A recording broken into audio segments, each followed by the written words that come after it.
Bienvenidos, queridos amigos, a una nueva temporada de Lecciones de la Biblia. Estaremos explorando el fascinante tema del amor y de la justicia de Dios. ¿Cómo responder al amor de Dios? ¿Cómo responder a un amor tan grande? Pero más terrible todavía, ¿por qué lo rechazaríamos? Tristemente hay quienes lo han rechazado, pero Dios persevera. Él persevera y nos llama ahí donde estamos. Así que estudiemos juntos este maravilloso amor que es de pura gracia.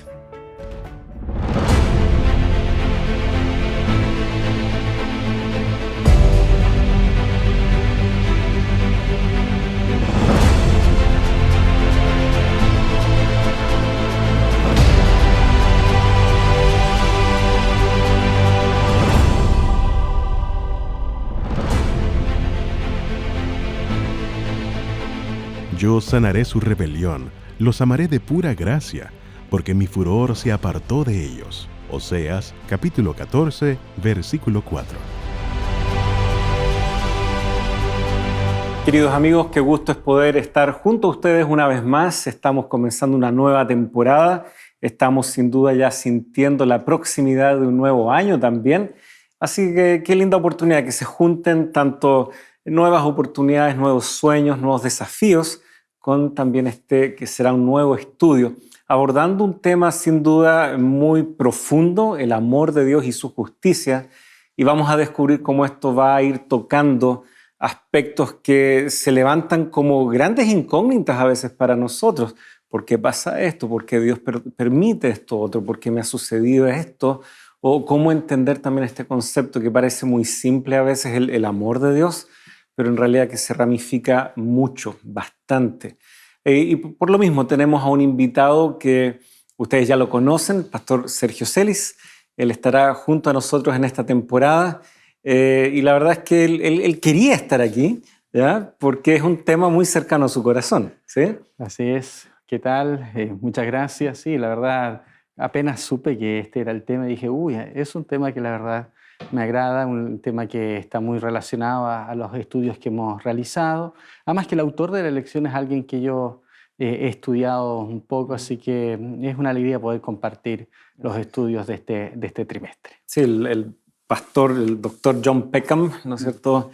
Teólogo sistemático, al igual que tú, y has trabajado con estos conceptos ligados al carácter de Dios, a cómo Él se relaciona y cómo administra el mal también, para llevarlo finalmente a un desenlace en donde el mal ya no exista y el bien triunfe.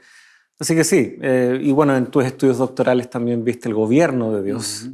Me imagino nos vas a ir pudiendo comentar algunas cosas también a lo largo de todo lo que podamos, estos capítulos. Así es. Así que tenemos un invitado de lujo, queridos amigos, y bueno, vamos a pedir que nuestro invitado más especial, el más importante igualmente, esté con nosotros, que es Dios, su Espíritu. Así que los invito a orar para iniciar nuestros diálogos en torno a la palabra de Dios junto a ustedes. Oremos.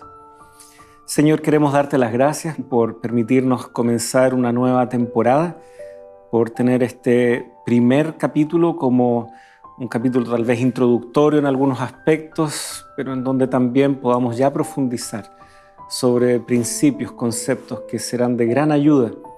Pedimos que tu Santo Espíritu pueda ser el que nos guíe, que tú seas nuestro invitado de honor. Lo pedimos en el nombre de Jesús. Amén. Amén. Muy bien, tenemos entonces varios capítulos en donde vamos a ir pudiendo desenrollar y sumergirnos profundamente en varios conceptos. Sin embargo, debemos comenzar por tal vez algunos elementos que nos resultan más comunes. Nuestros amigos ya pueden ver ahí que justamente el título de este capítulo es Dios ama de pura gracia. Amor, gracia, son conceptos muy familiares para nosotros. De hecho, si alguien le pregunta a una persona, bueno, tú que eres cristiano, dime cuál es como la esencia de lo que es ser cristiano. Me imagino que la palabra amor va a aparecer de manera bien natural. ¿Por qué será esto? ¿Por qué cuando hablamos de Dios el concepto de amor y gracia pareciera que tienen que surgir de manera tan natural? Bueno, porque la Biblia revela a Dios como un Dios de amor. Esto suena muy básico, como acabas de decir tú, pero es suficientemente profundo para saber que vamos a estar conversando y dialogando no solamente este trimestre acerca del amor de Dios, sino que hay un pensamiento de la escritora Ellen White que dice que estaremos toda la eternidad profundizando acerca de este tema. Por lo tanto, cuando hablamos del amor de Dios, cómo Él gestiona, cómo Él nos crea y también nos salva, motivado por su amor por nosotros, realmente estamos hablando de algo que todavía incluso ahora no podemos comprender totalmente. Pasaremos la eternidad profundizando acerca de este tema, pero sin duda es algo que necesitamos ir agarrando los destellos que podamos para ir desarrollándolo en este contexto, ¿no? Y ahora uno dice Dios ama y Dios nos ama. Lamentablemente a veces no podemos escapar de lo que nosotros conocemos respecto al amor. Y hablamos acerca de un amor que tiene que tal vez ser alimentado. A veces hay consejos, ¿no es cierto?, para los matrimonios de cómo mantener viva la llama. Ya algunos tal vez hemos visto memes de una llama, un animalito, ¿no?, que hay que mantenerlo vivo. Muy jocoso y todo será, pero vaya que es importante mantener vivo el amor. ¿Será que el ser humano tiene que hacer algo para estimular el amor de Dios? ¿De dónde viene? ¿Qué motiva a que Dios nos ame? Bueno, eso es lo maravilloso del amor de Dios y de lo que la palabra de Dios nos revela respecto al amor de Dios. El estudio esta semana nos lleva a Éxodo capítulo 33. Yo creo que es un buen lugar donde comenzar. Ahí hay todo un relato justo después de la rebelión del pueblo de Israel respecto a este becerro de oro que ellos hacen mientras Moisés está en el monte Sinaí, de manera que cuando Moisés baja se encuentra con una situación totalmente fuera de lo que Dios espera de su pueblo, y Dios revela de alguna manera su ira. Le dice a Moisés que va a exterminar este pueblo, va a crear uno nuevo, y Moisés comienza ahí un diálogo de intercesión y le dice, por favor, réame a mí, pero no, y comienza como a pedir una manifestación de su gloria. Y eso es muy curioso, ¿no? En Éxodo capítulo 33, como estamos diciendo, versículo... Primero quizás decir que Dios promete que va a estar con su pueblo. Y luego en el versículo 18, ahí dice que Moisés le dice a Dios, te ruego, muéstrame tu gloria. Uno podría pensar, bueno, Moisés ya había estado 40 días y 40 noches en la montaña, en el monte Sinaí, cara a cara con Dios, dice la palabra de Dios. De hecho, el versículo 11, y el Señor acostumbraba a hablar con Moisés cara a cara. Así es. Sí. Así que hay una cercanía de Moisés, pero Moisés comprende que todavía no hay una revelación completa de quién es Dios. Y Moisés le pide que le muestre su gloria. Y el versículo 19, Dios responde algo muy interesante. Dice que Jehová dijo a Moisés, le respondió, yo haré pasar todo mi bien, dice, delante de tu rostro, y proclamaré el nombre de Jehová delante de ti. Y tendré misericordia del que tendré misericordia, y seré clemente con el que seré clemente.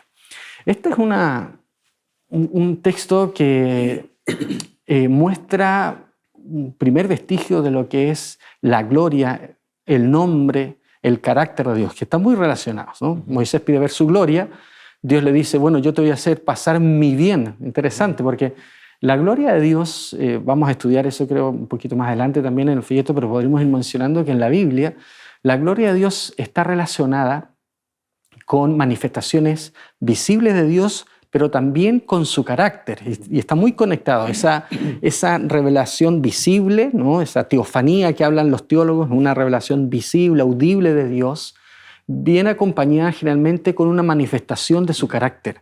Por lo tanto, la gloria de Dios no es solamente su presencia, sino también la manera en que Él revela su carácter para con nosotros, y está muy conectado, como lo vemos aquí, con su nombre. Dice, yo haré pasar mi bien, mi bondad, dicen otras versiones, ¿no?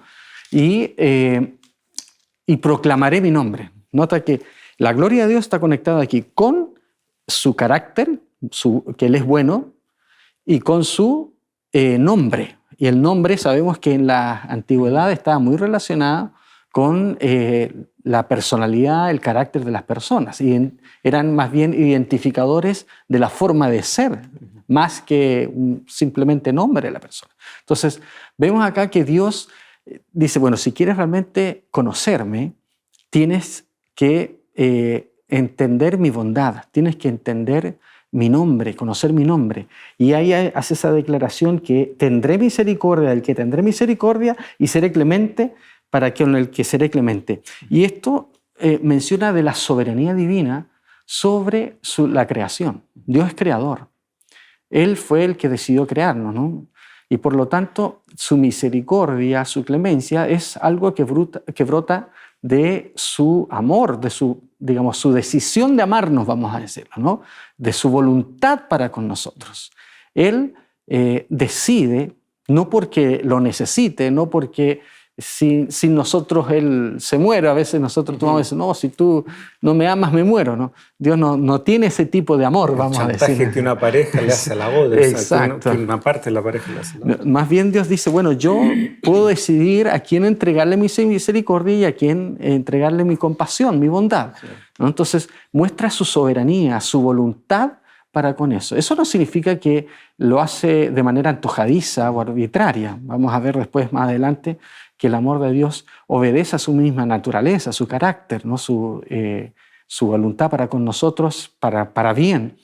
Pero el amor de Dios tiene un elemento y nace de su voluntad para con nosotros, queriendo mostrar quién es Él, su soberanía, su poder, como creador de cada uno de nosotros y de todo el universo. Hay una parábola en el Nuevo Testamento, allí Mateo capítulo 20, parábola de los obreros de la viña, en donde se les promete un denario. Y hay quienes comienzan a trabajar desde el inicio de la jornada y finalmente unos que son contratados cuando queda solo una hora de trabajo, todos reciben lo mismo. Y los que estaban trabajando desde el inicio, que trabajaron todo el día durante el periodo más caluroso, etc., hallan que esto es injusto. Y por lo tanto van y se quejan. Y la respuesta, ¿no es cierto?, de este dueño de la viña, versículo 13, amigo, no te hago ninguna injusticia, no conviniste conmigo en un denario. Toma lo que es tuyo y vete, pero yo quiero darle a este último lo mismo que a ti. No me es lícito hacer lo que yo quiero con lo que es mío. Pareciera que aquí Jesucristo nuevamente está yendo a este principio establecido ya en el Antiguo Testamento. Dios, de su voluntad, Él puede y quiere ser justo, misericordioso. No le toca al ser humano determinar este lo merece, este no. Con cuánta facilidad tal vez nosotros podemos caer en ese error, es decir, no, con lo que esta persona me ha hecho, con lo que esta persona ha dicho, ya le cerró la puerta al Evangelio, ya esta persona no puede. No, ¿quiénes somos nosotros para determinar eso ahora? El día de mañana las cosas pueden cambiar. Dios, la verdad, es que es generoso. Y qué lindo que sea así. Así es. Y esto nos lleva a otro pensamiento también, que a veces nosotros damos el amor de Dios por sentado, ¿no? Que Dios, por ser Dios, tiene que amarme. Quizás, ¿no? Puede ser que alguna persona piense, ¿no? Dios tiene que hacer lo que yo quiero, lo que yo pienso, lo que es mejor para mí. Y nos olvidamos que el amor de Dios, como dice la lección de esta semana, es una decisión de gracia. O sea, Él no está obligado a amarnos. Él lo hace de gracia. Es una decisión que Él toma, el poder conceder su gracia, su compasión para con nosotros, pecadores, que no lo merecemos. Vamos a hablar bastante de eso más adelante.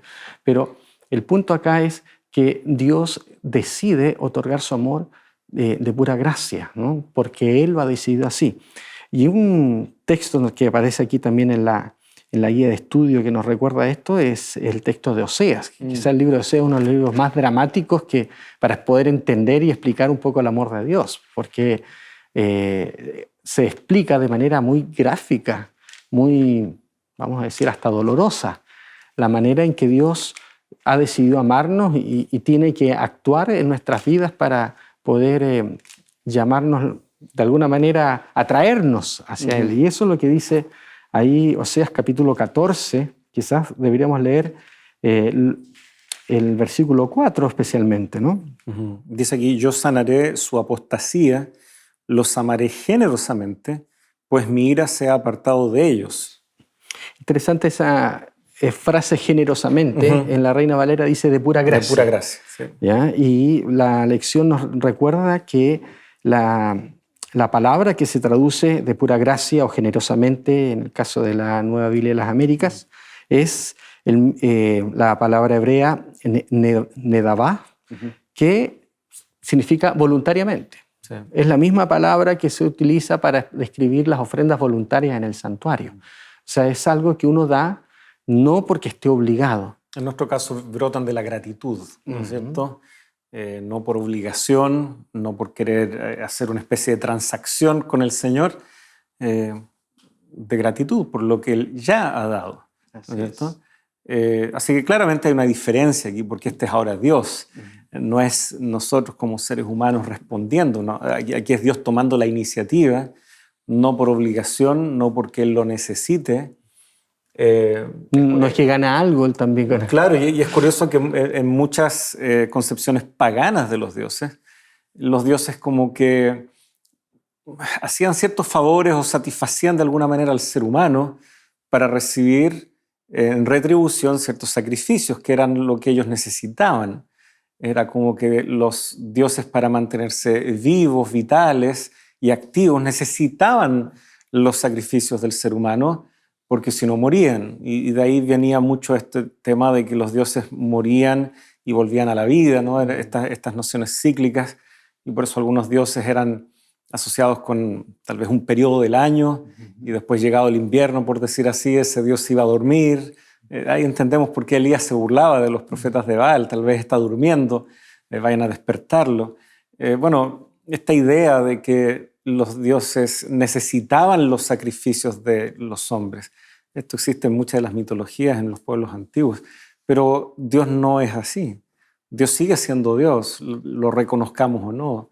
Dios sigue siendo Dios independiente de cómo nosotros respondamos a su iniciativa libre, que Él también la ejerce, no porque Él necesite un reconocimiento o incluso nuestra gratitud para seguir siendo Dios.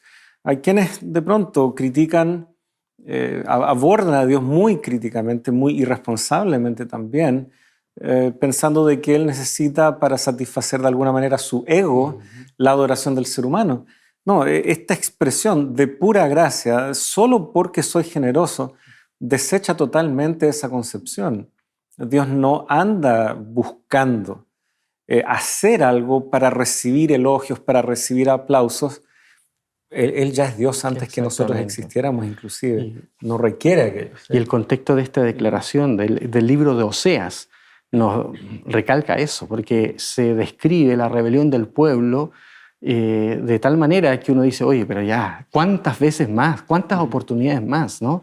El pueblo una y otra vez se aparta de Dios y se representa a través de una esposa infiel, ¿no? Entonces, todo el libro de Oseas muestra esa gracia, ese amor de Dios, esa disposición a amarnos porque Él ha decidido actuar así, no porque Él esté obligado. Y tal vez vamos a tener que explorar un poquitito más de Oseas justamente después de esta pausa. Ya se nos ha acabado el tiempo en este primer bloque. Pero, queridos amigos, qué gusto es ver cómo la Biblia nos va entregando ya en estos pocos minutos tanto acerca del carácter de amor, de gracia de nuestro Dios. Vamos a estar con ustedes después de esta muy breve pausa.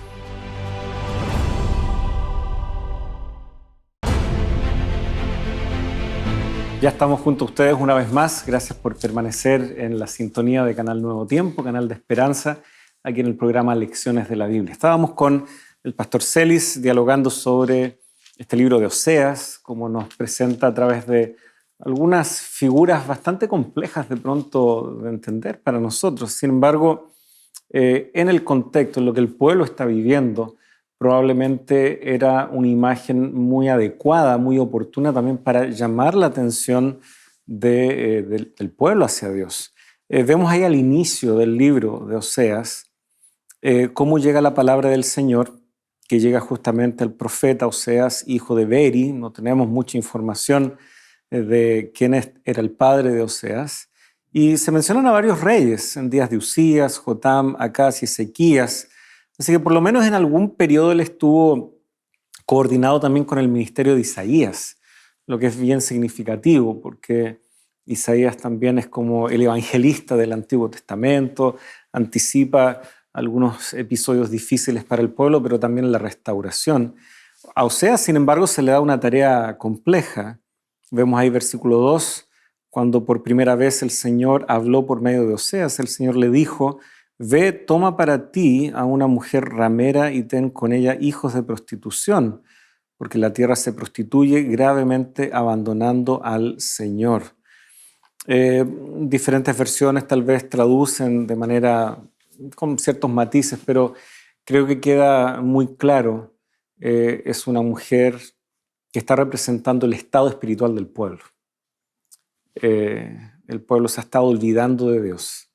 Y sin embargo vamos a ver en Oseas, y va a aparecer el libro de Oseas otras veces en esta temporada, en donde desde esta situación un pueblo que está totalmente siendo llamado como una mujer prostituta, infiel, podrá también vivir su restauración debido a la intervención divina. Así es, sí. Quizás es fuerte para nosotros pensar que Dios describe a su pueblo como una mujer prostituta, ¿no? Que es una mujer que no es fiel, una mujer adúltera. Yo no sé, los que hayan pasado alguna vez por eso de la traición, ¿no? La infidelidad del ser amado, seguramente es muy doloroso, es muy triste, es muy difícil. Sin embargo, Dios dice, bueno, así yo también he sufrido con ustedes. Vez tras vez he querido hablarles, buscarles, ¿no? Vamos a ver después en el capítulo 11 que habla de esos lazos de amor con que trata de atraer las cuerdas, ¿no? Y no hay una reacción decidida de parte del pueblo de Dios para poder retornar a Él. Y aún así Dios sigue insistiendo con su pueblo repetitivamente para poder hacerles llamar acerca de su amor. Entonces, lo que nos está queriendo decir el autor de Oseas, y recalca la lección de esta semana, es que Dios ha decidido amar a su pueblo de pura gracia, porque Dios es así, porque Dios quiere dar una y otra oportunidad. Por supuesto, vamos a ver después que el amor de Dios también tiene ciertas condiciones finalmente, ¿no? Pero es ofrecido de una manera gratuita, de gracia, a todo aquel que quiere aceptarlo, ¿no? Y Él va a insistir, va a buscar y va a ver todos los medios posibles para que nosotros podamos conocer ese amor. Tal vez nos impacta más porque el profeta tiene que vivir el mensaje que está predicando, encarnarlo. Él sufre eso, él vive eso en carne propia. Y esto es algo que va anticipando también cómo Dios mismo habría de encarnar y llevar sobre sí este dolor y sufrimiento en la persona de Jesús. Jesús tomó sobre sí estas realidades. Por lo tanto, no es que Dios nos entienda desde lo abstracto, desde una teoría. Finalmente, lo que los profetas van también anticipando es que Dios mismo se acercaría a ese nivel con nuestras falencias, con nuestro pecado. Ezequiel 16 también nos muestra los orígenes del pueblo, los orígenes vistos como Jerusalén es descrita también como una mujer que Dios encuentra, la engalana, la viste, le da un sitial de honor, y luego esta mujer se olvida de él, se va detrás de amantes, y nuevamente aparece esta figura. Así que Dios está tratando de comunicar que puede ser, y la Biblia lo dice muy claramente, de que Él seguirá siendo Dios. Sin embargo, aún así hay un profundo dolor en su corazón al ver que ese amor que tanto puede hacer a favor de nosotros no está siendo correspondido de alguna manera. Y eso es algo que no podemos pasar por alto. Sí, la lección también nos recalca que es ese amor, esa decisión de amarnos, es lo que motiva la creación. La creación de nosotros, porque algunos dicen, bueno, si nosotros no somos necesarios para Dios, ¿no? Dicen los filósofos, somos contingentes. Significa que podríamos existir como no podríamos existir, ¿no? No es una necesidad para el universo, no es una necesidad para Dios. Sin embargo, Dios decidió crearnos y lo creó, lo decidió, digamos, por justamente su voluntad, su deseo de poder compartir con nosotros, ¿no? Y eso quizás está destacado ahí en el libro Apocalipsis, capítulo 4, versículo 11, donde dice: digno eres, Señor, de recibir la gloria, la honra y el poder, porque tú creaste todas las cosas, y dice, y por tu voluntad existen y fueron creadas.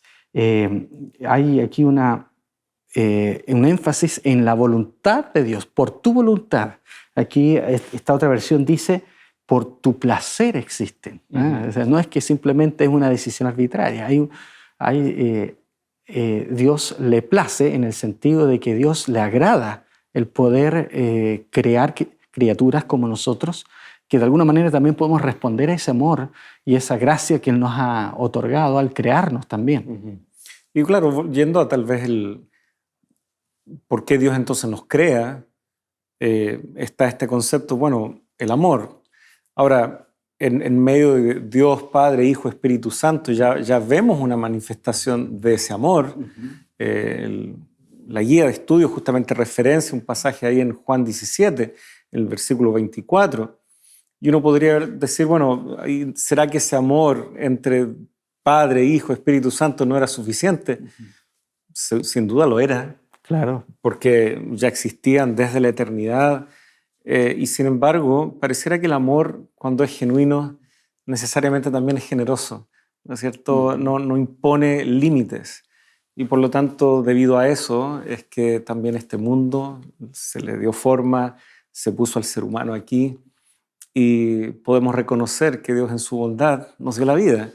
Y vamos reconociendo también que si no es por nosotros, si no es porque seamos la gran cosa, ¿qué otra razón hay? Y nuevamente, solamente podemos volver a este concepto de que Dios en su amor, y como tú recién destacabas, se goza en que haya más gente con la posibilidad de ser feliz. Yo creo que todos los que tenemos hijos, no pensamos necesariamente, ok, vamos a tener un hijo porque es parte de los procesos naturales en la vida, es porque yo necesito eso para vivir una etapa de crecimiento y maduración personal. No creo que esos sean los motivos. Claro. Puede que algo haya de eso, pero principalmente, ¿ya? Uno quiere tener esa dicha de tal vez trascender en ver cómo una vida se desarrolla y puede alcanzar más y mejores cosas que nosotros. Darles el gozo de conocer también a Dios, darle oportunidades que tal vez nosotros nunca tuvimos y vamos descubriendo el gozo de entregar y dar y amar. Creo que Dios sin duda es el mejor modelo para eso. Qué linda la comparación que tú haces con la paternidad, ¿no? Yo recuerdo, bueno, he escuchado a padres que mencionan y que uno también lo ha experimentado, que cuando tiene el primer hijo uno piensa, ¿no es cierto?, que ahí está su universo, ¿no? Sí. Todo, y que pareciera que ya no es posible amar más, ¿no? Pero después viene un segundo hijo y se da cuenta que sí es posible todavía desarrollar aún más amor, sí. ¿No? Entonces, imagínate cuando llegue el tercero. Es suficiente. Claro, el amor se sigue expandiendo y eso es una de las características del amor. Y Dios lo demuestra así. Dios tenía un amor que era suficiente, como tú dijiste, entre los miembros de la divinidad, pero Él dice, oye, y hagamos criaturas. Sí. ¿No? ¿Por qué no expandimos nuestro círculo de amor? No porque fuese una necesidad, no tampoco es por deporte, sino que es una expresión maravillosa de cómo es Dios, que Dios crea con amor por un propósito, ¿no? Para poder establecer relaciones que vamos a ver después más adelante, que Dios tiene un plan para sus criaturas, no es que lo crea así nomás. Dios tiene un propósito al crear, pero nos crea justamente como resultado de ese amor, de ese carácter de amor, pero con una decisión que es de gracia. No estaba obligado a hacerlo, no era necesario para su existencia, pero aún así decide crear una raza humana, primero ángeles, no sabemos cuánto más allá, seguramente hay indicios de que pareciera haber también habitantes que Dios ha creado en el universo, pero el hecho de que vino a este mundo, nos creó a su imagen y semejanza para que podamos responder a su amor, nos muestra ya algo de ese carácter maravilloso de Dios, que sin haberlo pedido nosotros, sin haberlo necesitado Él, Dios decide crearnos para poder manifestar su gracia para con nosotros. Lo bonito de esto es que Dios no solo crea, sino que va acompañando a su creación. Es bonito ver cómo en el Génesis 1 y 2 todo fue creado bueno en gran manera. Ese era el plan de Dios. Nunca fue distinto para Él que fuera de otra manera. Sin embargo, llega Génesis 3, caemos en pecado, entra la maldición. Pero aún así, y es hermoso ver cómo el libro de los Hebreos, la lección... La guía de estudios aborda un poco este pasaje ahí, Hebreo 1:3, pero me gustaría ampliarlo en el contexto, ¿no? Se está hablando de que Jesús vino en este tiempo para darnos la mejor revelación de Dios, porque los profetas ya habían hablado muchas veces, de muchas maneras, pero ahora en estos últimos días, dice el verso 2, Él nos ha hablado a través de su Hijo. Y en el versículo 3, este es el Hijo que también sostiene todas las cosas por la palabra de su poder. O sea, en el contexto de Jesús vino a este mundo que lo necesitaba debido a la entrada del pecado, Dios sigue a través del Hijo sosteniendo a su creación. Entonces es muy bonita esta imagen porque es una creación que fue hecha perfecta, cae. Luego cuando viene Jesucristo para resolver este problema, no es que recién allí Jesús esté interviniendo, sustentando al mundo, la creación. Ya lo ha venido haciendo. O sea, hay un compromiso con su creación. Justamente, y vemos ese compromiso en las muchas intervenciones, en los tantos mensajes de los profetas, en el hecho de que Dios haya tenido un pueblo que debía representarlo y ser luz a las naciones hasta que viene el momento, el clímax de esa revelación allí en la cruz. Por lo tanto, vemos que Dios en ningún momento ha abandonado a su creación. Muchos tal vez dicen, bueno, ok, puedo creer en Dios, pero de la manera más deísta, ¿no? Que alguien por ahí creó algo, pero después se fue. No, no ese es el retrato que nos pinta la Escritura. Y tal vez vamos a justamente ir desarrollando en estos capítulos mejores comprensiones de lo que significó realmente la cruz. Y esto es lo que está haciendo el autor a los Hebreos, que nosotros creemos el apóstol Pablo. Él dice, bueno, una de las mejores muestras de que Dios sigue sustentando a su creación es lo que sucedió con Jesús. El hecho de que vino, el hecho de que murió por nosotros y que ahora está a la diestra de la majestad administrando todavía el tema del pecado para llevarlo a su final, resolverlo definitivamente desde el santuario. Dios nunca ha dejado de sustentar. Eso es lo hermoso de ver, ¿no? Dios es creador, sustentador, ¿no es cierto?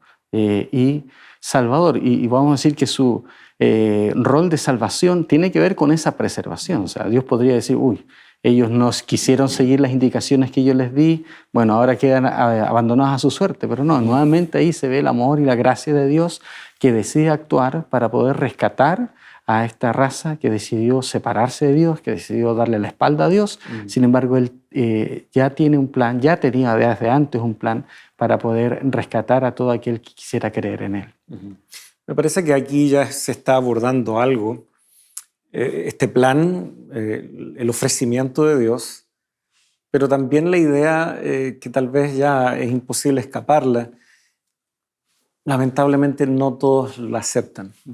Recién estábamos meditando sobre la cruz, basándonos un poco en lo que nos anticipa aquí Hebreos. Y es cosa de recordar las escenas de la cruz.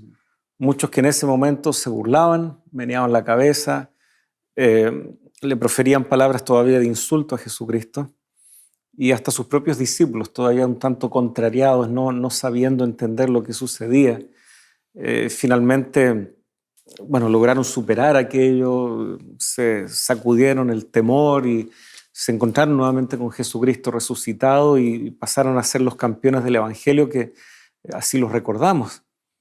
Pero la cruz necesariamente divide las aguas, y la mayor muestra de amor, por muy grande que es, aún así parece que no termina de convencer a todos. Así que creo que vamos a justamente tener el siguiente bloque para ya empezar a ahondar en este aspecto. ¿Qué pasa cuando alguien no acepta? ¿Qué pasa si alguien rechaza? Así que, queridos amigos, después de esta muy breve pausa, regresamos con esta idea y algunas otras también.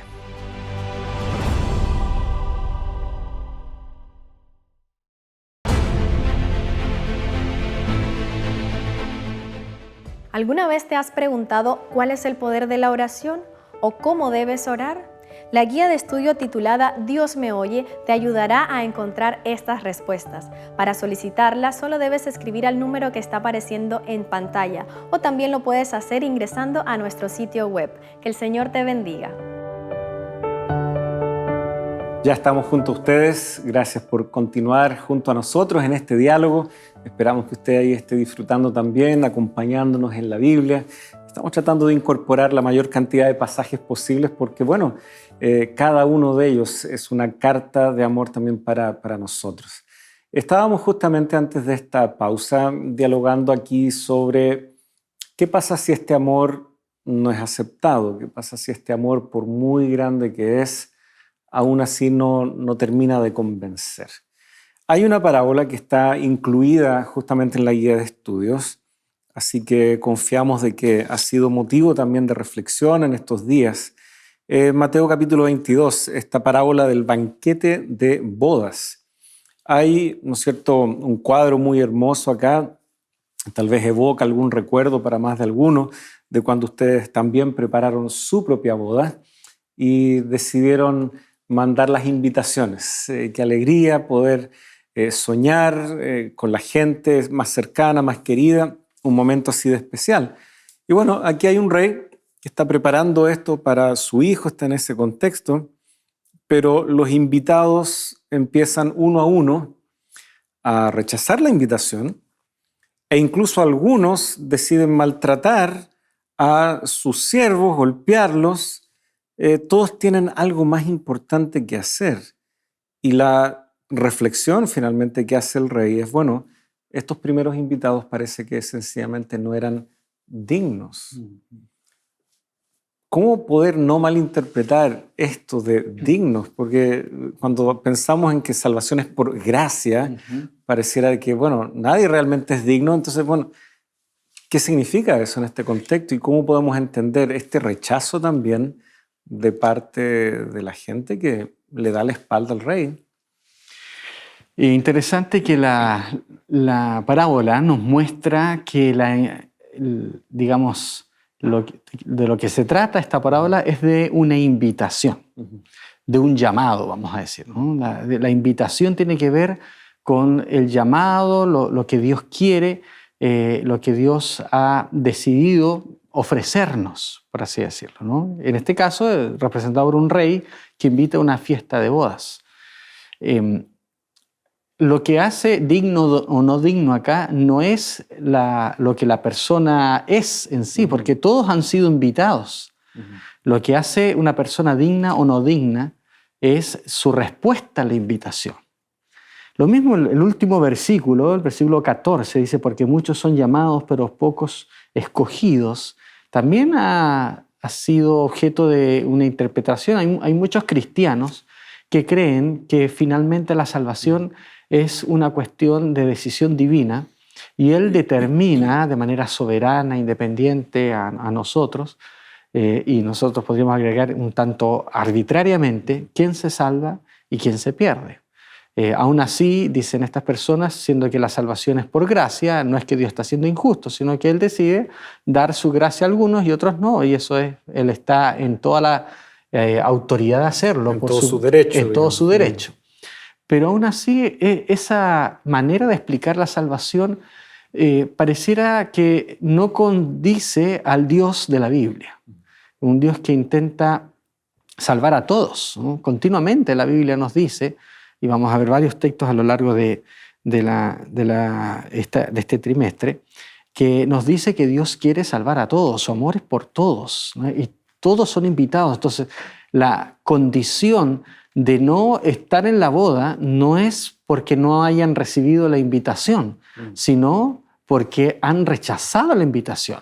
La persona que no ha sido escogida para estar en la fiesta, no ha sido en virtud a que simplemente que no se le envió la invitación, sino que en virtud a que no respondió a la invitación.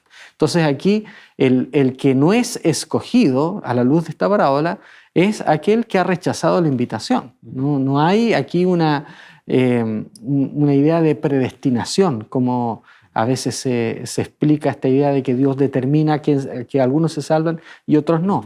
Aquí claramente Dios invita a todos a participar, primero, ¿no es cierto?, a un grupo que rechaza, entonces después dice, bueno, vamos a invitar a todo el resto. Y dice, vayan por los caminos, ¿no es cierto?, vayan por todas partes, ¿no es cierto?, inviten, dice el verso 9, a las bodas a cuantos encuentren, ¿no es cierto?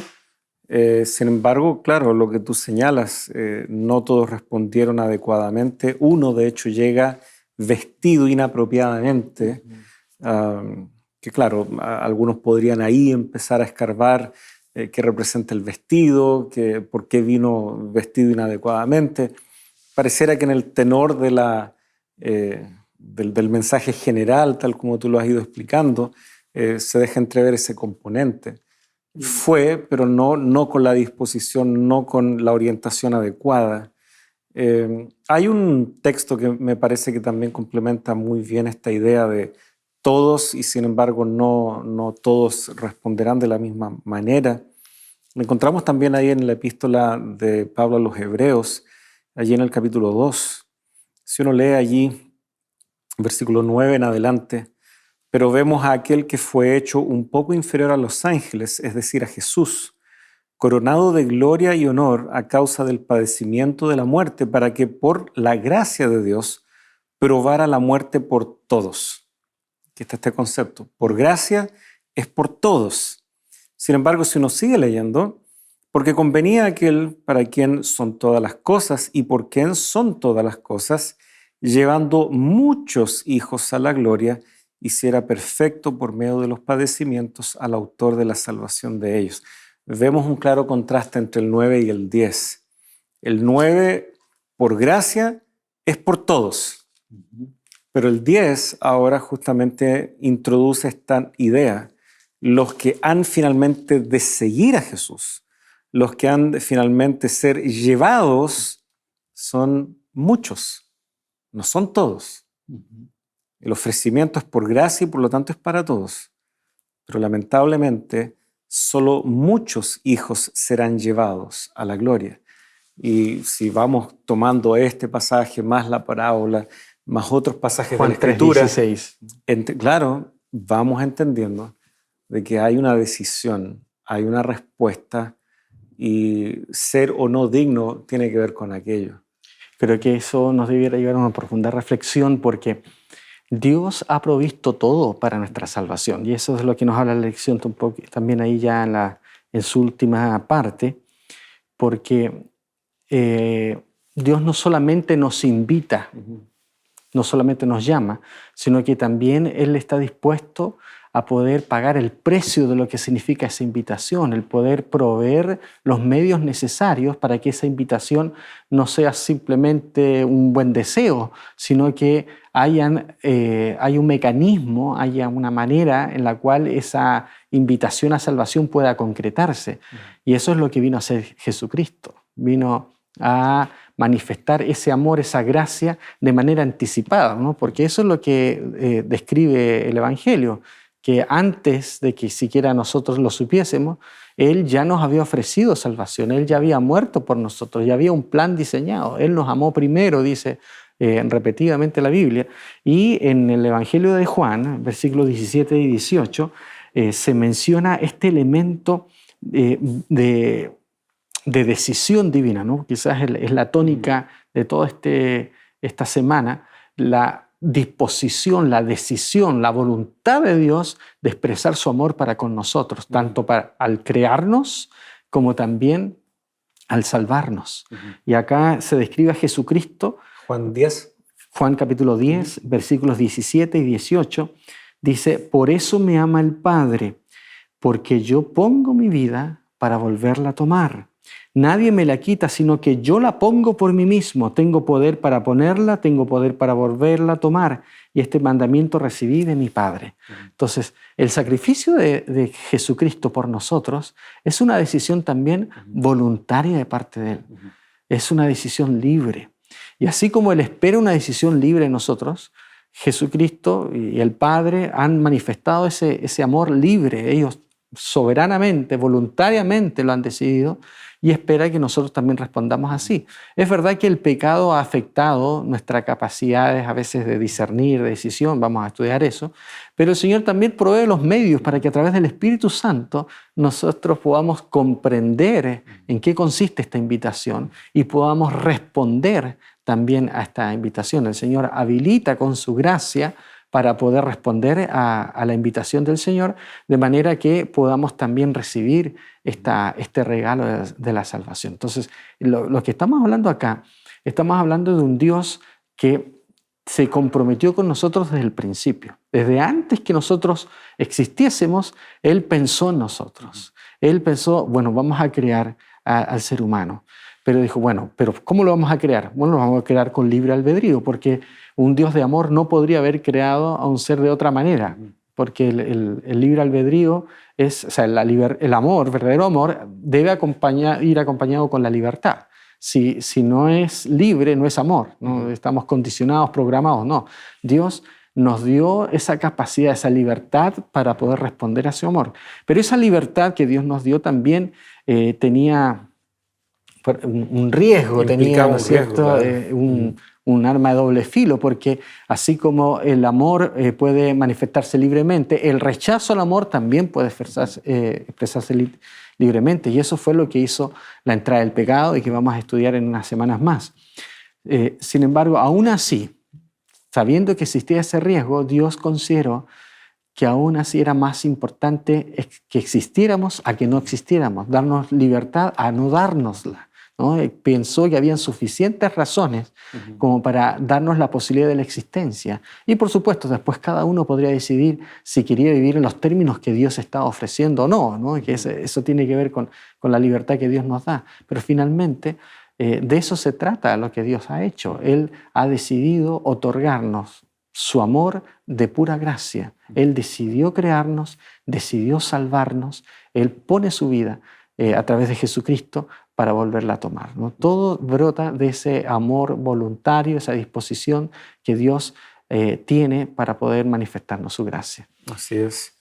Y me parece que uno de los textos que podemos recordar como muy cargado de emoción para Jesús, justamente tiene que ver con el reconocer de que Él ha dado dentro de la voluntad humana la posibilidad de negarlo.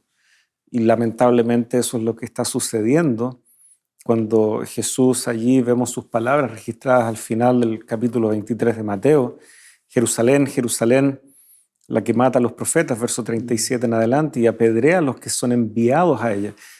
Qué curioso, ¿no? Jesús está tomando de esta parábola que él acaba de contar en el capítulo anterior, estos que son enviados con la invitación, pero ellos no quisieron, como decía el verso 3. Ahora aquí también, ¿cuántas veces quise juntar a tus hijos como la gallina junta sus pollitos debajo de sus alas y no quisiste? Este es el pasaje en donde, comparando los evangelios, vemos que Jesús llora. Es un amor que se hace responsable por todo lo que implica amar. Si amar fuera fácil, pero a veces no lo es. Amar significa renuncia, amar significa dar libertad. El amor de un padre y de una madre significa que muchas veces tendrá que saber administrar un hijo que a veces se monta en rebeldía, pero sigue siendo su hijo, su hija. Eso es amar, es un amor que tiene que hacerse responsable de todos los posibles escenarios. Y creo que aún así la gente preferiría, si pudiera hacerlo de nuevo, volverlo a intentar, volver a tener un hijo, a ver si esta vez sí resulta, porque trae ese gozo, etc. Yo creo que hay muchos relatos, historias que exploran esta idea de que aún así vale la pena, cuánto más con Dios, que nos ama de una manera tanto mejor, más perfecta que nosotros. Bueno, el tiempo se nos está yendo.